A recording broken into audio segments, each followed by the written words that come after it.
Hey bees, I'm Marie from Humblebee and Me, and today we are making something that I fell in love with before it had even fully cooled.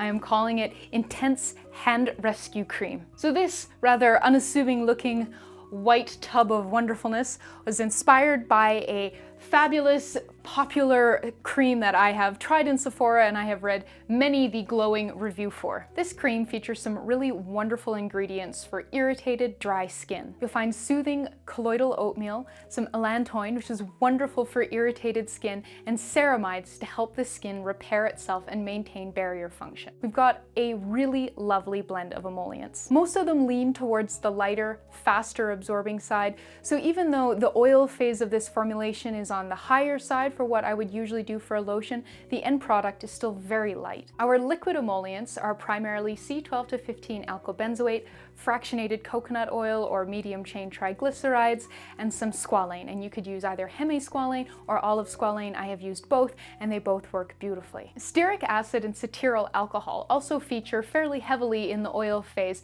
adding both emolliency and rich thickening. You'll find quite a lot of vegetable glycerin in the water phase of this lotion, which helps make it really moisturizing and gorgeous. And to keep that glycerin from making the end product too sticky, we also have some dimethicone 350, which is also a great skin protectant. Now, this lotion isn't hard to make. The procedure is pretty much identical to making any lotion, but it does contain quite a few different ingredients, and if you are new to this hobby, you're probably not going to have all of them. If you read the blog post, which is linked in the description box below, I have provided quite a few substitution suggestions. You can also look up the ingredients in the Humblebee and Me encyclopedia to learn more about them, including what they do, why we would use them, and of course, substitution suggestions. That said, if you are newer to this hobby, you might prefer just a significantly simpler recipe as a starting point, and I have quite a few of those as well. I will link to some of them in the description box below. This finished cream has been an absolute hand saver for me. It has the most wonderful slip and skin feel and leaves my hands and really all of my skin feeling just super soft and hydrated and soothed, and I just love it. I hope you will too. Come on, let's get started. We'll begin by making a slurry with our vegetable glycerin and our xanthan gum. So I have 0.6 grams of xanthan gum in this beaker, and to that I'm going to add 30 grams of vegetable glycerin and then stir until the mixture is uniform.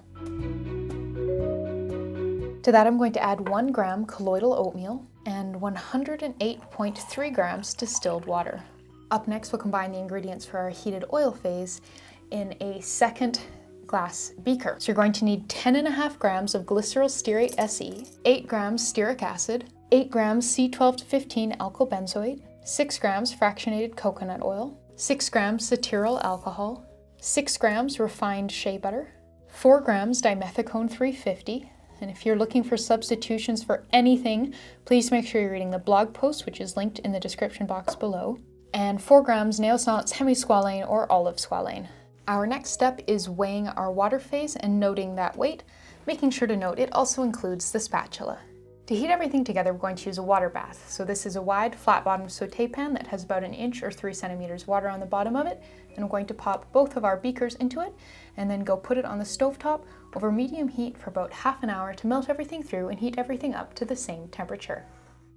Once everything has heated through and melted, you can remove your water bath from the heat and remove your beakers from the water bath. Before we continue, we're going to top off the water phase using a bit of preheated distilled water to get that number back up to what it was before, the one that we wrote down before we heated everything up. Give that a stir. You'll notice that this is cloudy. That is totally normal.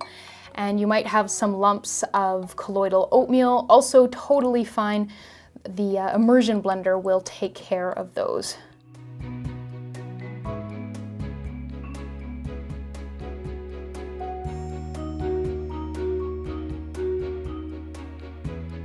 All right, so that was about 4.5 minutes of blending. This is still really warm, which is not at all surprising. So we're going to leave this to cool for a while and then come back and blend it some more.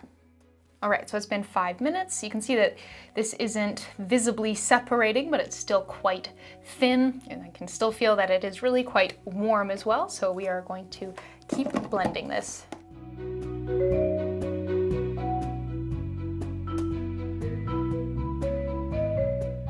right, so that was about another 3 minutes of blending. This is looking good. It is thickening up a bit, but it's still quite warm. If you are thinking that this is taking longer than it usually does, that makes sense because this is a 200-gram batch. I usually only make 100-gram batches of lotion in my videos because I make a lot of lotion, but I really like this stuff and have been going through it very quickly. So I am making a 200-gram batch this time, but of course with more mass to the batch, it will take longer to cool down. It's been about 6 more minutes. Definitely getting thicker here, which is great. Still feels pretty warm. We'll give this another blending and then we can weigh out our cool down phase. All right, so that was maybe another minute of blending. You can see that this has gotten gorgeously thick and luscious. I just absolutely love the sort of soft peaks on that. Isn't that gorgeous? So I'm going to scrape down the immersion blender and then we can weigh out our cool down phase.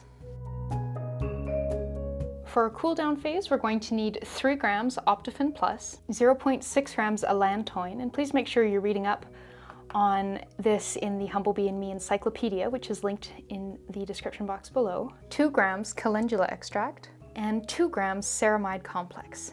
Once the lotion has cooled down so that it feels sort of barely warm to the touch, we can incorporate it into the cool down phase. We're going to add, you can see a scoop or two to the cool down phase and then whisk to combine. Once this mixture is completely smooth, you can transfer it back to the parent batch and stir to combine.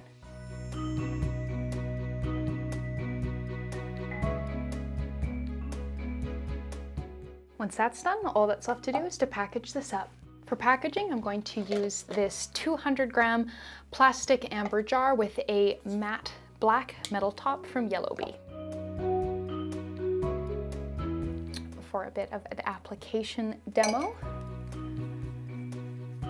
So it just really vanishes into the skin. It still has gorgeous slip and movement.